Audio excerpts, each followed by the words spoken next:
নমস্কার, কেমন আছেন সবাই? প্রবাসে ঘরকন্যা একটি ভ্লগে আপনাদের স্বাগত জানাই।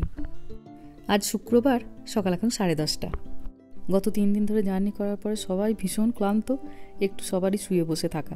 মেহার বাবার একটু ঠান্ডাটা বেশি লেগেছে, মনে হচ্ছে গাটাও গরম গরম। মাঝে মাঝে একটু করে জ্বরের ওষুধ নিচ্ছে। ছেলে মেয়েগুলোকে যত বলছি 2 দিন তোরা বাবার থেকে একটু দূরে দূরে থাক, 2 দিন পরেই তোদের স্কুল খুলবে, কে কার কথা শুনে। বাবার কাছে শুয়ে শুয়ে এখন বাবা মায়ের কীভাবে দেখা হয়েছিল সেই গল্প শুনছে। ছেলে মেয়েরা বাড়িতে থাকা মানে একটু টুকটাক খাবারের ব্যবস্থা বেশি করে রাখতে হয়, যেহেতু এদেশের দোকান বাজার খুব দূরে দূরে। মাঝে মাঝে ওদের টুকটাক খাবার দাবারের যখন ইচ্ছা হয়, বেশিরভাগ সময়তেই বাড়িতে থাকে না, খালি ওই চকলেট কেক এইসব থাকে। কিন্তু অত তো বেশি চিনি খাওয়ানো ভালো না বলে, ওই জন্য ভাবছি একটুখানি বাড়িতে ওই ফিশ কাটলেট বানিয়ে রেখে দিই বেশি করে। ঘরোয়া সমস্ত উপকরণ দিয়েই তৈরি করি, আর নিজের হাতে তৈরি করি বলে মন খুঁতখুতো করে না। একটা জায়গায় 2টো খেলেও ভাবি ঠিক আছে চলো, ঘরেই তো সমস্ত কিছু তৈরি করা। এর আগে একবার এটা করেছিলাম জানেন, খুব ভালো ফল পেয়েছি, তাই ভাবলাম এবার আপনাদের সঙ্গে একবার শেয়ার করি। খুব কম উপকরণ, কিন্তু স্বাদে একদম যাকে বলে অনন্য। ধনে পাতাটা একটু শুধু বেশি করে নিই, একটু ধনে পাতা, একটু বেশি করে রসুন, একটুখানি আদা আর একটুখানি পেঁয়াজ কুচিয়ে নিয়েছি। সবগুলোকে নিয়ে এবার মিক্সিতে একটুখানি পেস্ট করে নেবো। সন্ধেবেলা হলেই যেহেতু আমার আর ওর বাবার একটুখানি তেলে ভাজা খাওয়ার ভারী মন হয়, বেশিরভাগ দিনই তৈরি করি বাড়িতে। ওই করতে করতে দেখছি ছেলে মেয়েদেরও একটা নেশা হয়ে গেছে জানেন। ওদেরও সন্ধেবেলার দিকে হলেই একটুখানি কিছু ওদের ভেজে দিতে হবে।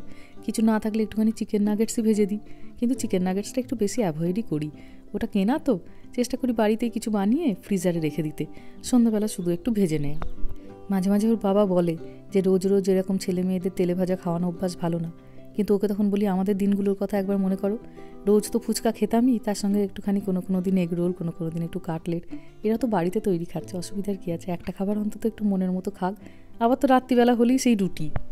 আর এটা সুবিধা হচ্ছে, একদিন ধরুন যদি একটুখানি কষ্ট করে বানিয়ে নেওয়া যায়, তাহলে একদম 1 সপ্তাহ 1.5 সপ্তাহ চোখ বন্ধ করে চলে যায়, যতগুলো আপনি বানাবেন তার উপর আর কি। আজকে এই মোটামুটি যা বানাচ্ছি আমাদের 4 জনের তো চোখ বন্ধ করে 1 সপ্তাহ চলে যাবে। প্রত্যেক দিন তো ইচ্ছা করেও না যে সারাদিন খাটাখাটনির পরে আবার সন্ধ্যাবেলায় কিছু একটা স্ন্যাক্স বানাই। তার থেকে এরকমভাবে বানিয়ে রেখে দিই ফ্রিজারে, যেদিন যতটুকু দরকার সেখান থেকে অল্প করে বার করে নিই। আধ ঘন্টা একটুখানি ম্যারিনেশনে থাক, একটু নুন ঝালগুলো ভেতরেও ঢুকে যাক, তারপরে ওদেরকে গড়বো।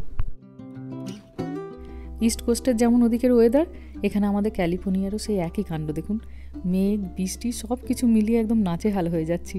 ঠান্ডা এবছর যেন আমাদেরকে আর পিছু ছাড়ছে না। রাস্তাঘাট বেশ খালি, কারণ এখন তো স্কুল ছুটি। সকালের দিকে ঠান্ডাটা খুব বেশি থাকে, প্রায় 4 ডিগ্রি 5 ডিগ্রি মতো, তবে বেলা বাড়ার সঙ্গে সঙ্গে একটু গরমটাও বাড়ে। এখন মোটামুটি 12 ডিগ্রি মতো তাপমাত্রা, তবে বেশ ঠান্ডা একটা হাওয়া। চলুন বেশিক্ষণ আর দাঁড়াবো না, বাইরে এসেছিলাম একবার এই ট্র্যাশ ক্যানগুলোকে তুলে রাখবো বলে। চলুন এবার ভেতরে যাই। আধ ঘন্টার বেশি আর রাখিনি, ভাবলাম এগুলোকে চটপট করে গড়ে ফেলি।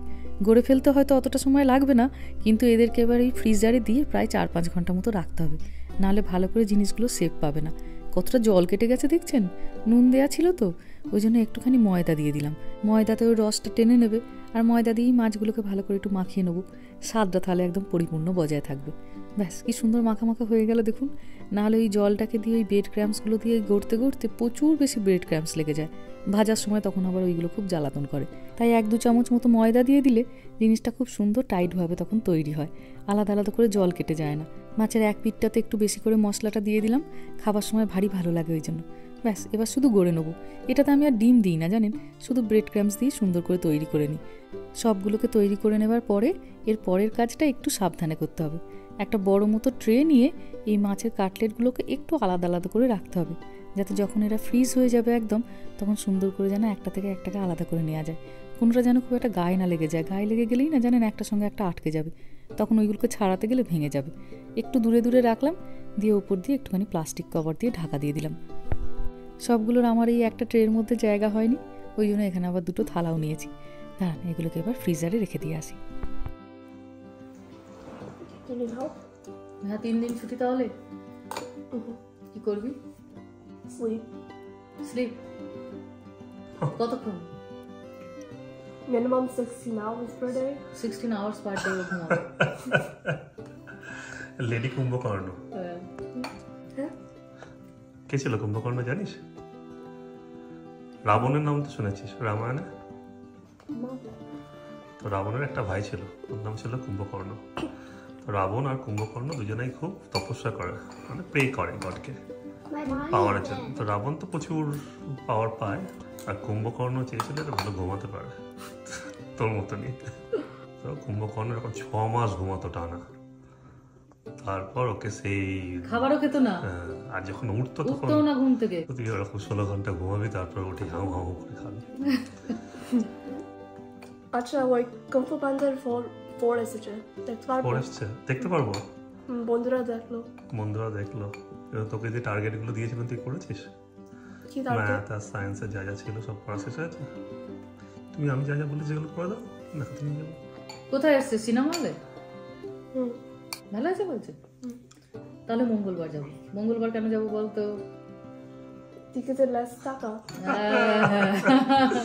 টিকিট প্রাইস হাফ মঙ্গলবারে। অন্যান্য দিন যাবি $12 করে টিকিট, আর মঙ্গলবার যাবি $6.5 টিকিট। বাংলা এটাকে বলা হয় মিতব্যয়ী, মানে তুমি খরচ করো কিন্তু হিসাব করে। তো তুই বুধবারে গেলে যে টিকিটটার দাম হচ্ছে $12, সেটা তোর অন্যদিন গেলে মঙ্গলবারে গেলে সেটাই একই টিকিটের দাম $6.5। চলো আমরা মঙ্গলবার যেতেই পারি। একদম যাই, তাহলে মঙ্গলবার যাই। ঠিক আছে, কিন্তু ওর কিছু আমি ওকে সায়েন্সের কতটা জিনিস ফিনিশ করতে বলেছিলাম। আচ্ছা, এই 3 দিনেও করে ফেলবো, 16 ঘন্টা ঘুমের পরেও তো আমাদের হাতে 8 ঘন্টা থাকছে, তাই তো? দুপুর এখন 1:30। গতকাল আমরা বাড়ি ফিরলেও বাইরে একদম বেরাতে পারিনি বৃষ্টির জন্য, কিন্তু যাদেরকে বাগানে রেখে গেছি মনটা তো তাদের কাছে পড়েও আছে। মেঘটা এখন কেটেছে দেখুন, সাদা মেঘের পাশে পাশে নীল আকাশটা উঁকি দিচ্ছে। চলুন একবার গাছগুলোকে দেখে আসি। এত বৃষ্টি এবার পড়েছে, বেড়ার কাঠগুলো না পচে যায়। এবার গরম এলে এইগুলোকে এবার রং করতে হবে। সব রঙগুলোই চেঞ্জ হয়ে যাচ্ছে দেখুন, কাঠের কালার থেকে কেমন কালচে কালচে হয়ে গেছে। একটা জিনিস আপনাদের দেখাই, এই দেখুন কত স্ট্রবেরি ধরেছে। কদিন আগেও দেখছিলাম, ভাবলাম একটু বড় হোক, যদি ক্যামেরায় না ধরা পড়ে। কত স্ট্রবেরি হয়েছে দেখছেন। সেই গত বছরে কিনেছিলাম 3টে গাছ, আজ বোধহয় সব মিলিয়ে 13খানা স্ট্রবেরি গাছ হয়েছে। স্ট্রবেরি গাছ নিজের থেকেই সুন্দর হয় জানেন, কোনো এর পেছনে তেমন খাটনি নেই। অল্প একটুখানি আছে, একদিন আপনাদেরকে গোটা প্রসেসটা দেখাবো। যদি কখনো আপনারাও বাজার থেকে স্ট্রবেরি গাছ নিয়ে আসেন, কিভাবে ওরা থেকে খুব সহজেই 2-3টে হবে দেখাতে পারবো। আর লেবু গাছটায় কত ফুল এসেছে দেখুন। গত বছর তো কিনে এনেছিলাম, এবছর আমার এগুলো প্রথম ফুল। বুঝে উঠতে পারছি না যে এতগুলো লেবু হবে কি না। একটু ঠান্ডাটা কাটুক, ওকে আরও যত্ন করতে হবে। দুপুরের খাওয়া দাওয়া হয়ে গেছে, সন্ধ্যা এখন 6টা। একটু চায়ের সময় বাচ্চাদেরকে একটু টুকটাক খাবার দেবো। মাছগুলোকে তাই এবার বার করলাম, একদম সব বরফ হয়ে গেছে দেখুন।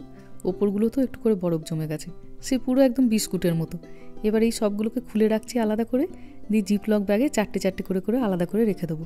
যেদিন সন্ধ্যাবেলায় একটু কাটলেট খাবার ইচ্ছা হবে, একটা করে প্যাকেট শুধু বার করে নেবো। সবগুলোকে আলাদা করে বার করে ডিপ ফ্রস্ট করার দরকার পড়বে না, বাকিগুলো যেরকম ফ্রিজারে থাকে ওইভাবেই থাকবে। পরিস্থিতিতে পড়লে মানুষকে বহু জিনিসই আস্তে আস্তে নিজের মতো করে গড়ে পিটে নিতে হয়। আমরা যারা রোল, কাটলেট, চপ, সিঙ্গারা, ফুচকা খেয়ে বড় হয়েছি, এদের ডাককে অগ্রাহ্য করা ভারী কিন্তু মুশকিল। তাই সপ্তাহে একদিন এই সমস্ত খাবারগুলোকে তৈরি করে ফ্রিজারে রেখে দিই, আর মাঝে মাঝে বার করে একটু করে ভেজে ভেজে খাই। তবে ইন্ডিয়া বাজারে গেলে বিভিন্ন রকমের কাবাব, বিভিন্ন রকমের পরোটা সব কিছুই ফ্রোজেন পাওয়া যায়। মাঝে মাঝে হলদিরামের ফ্রোজেন সিঙ্গারাও যে ইন্ডিয়া বাজার থেকে নিয়ে আসি, সে তো আপনারা দেখেছেনও। কিন্তু এখন ছেলে মেয়েগুলো হয়ে উঠেছে এই তেলে ভাজার পোকা, ওই জন্যই বাড়িতে এখন ব্যবস্থাপাতিগুলো করতে শুরু করেছি। বাইরের কেনা ফ্রোজেন খাবারে বলে প্রিজারভেটিভ বেশি থাকে, ওই জন্যই বাড়ি ঘরোয়া জিনিসপত্র দিয়ে তৈরি করা।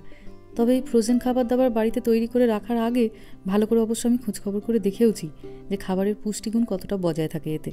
কিন্তু বলছে যে খাবারের নাকি পুষ্টিগুণ এতে পুরো মাত্রায় বজায় থাকে। যে মুহূর্তে আপনি খাবার দাবারকে এইভাবে ফ্রোজেন করে ফেলেন, খাবারের মধ্যে খাদ্য গুণগুলো ওখানেই ওইভাবে লক হয়ে যায়। কিন্তু যখন আপনি ওকে বার করে আবার রান্না করতে শুরু করেন বা ভাজতে শুরু করেন, তখন থেকে আবার দ্বিতীয় প্রসেসটা শুরু হয়। নর্মাল আমাদের যে ফ্রিজ থাকে তাতে বলে 2 থেকে 3 দিন খাবার দাবার একদম ভালো থাকে, তারপর থেকে আস্তে আস্তে ওটা নষ্ট হতে শুরু করে।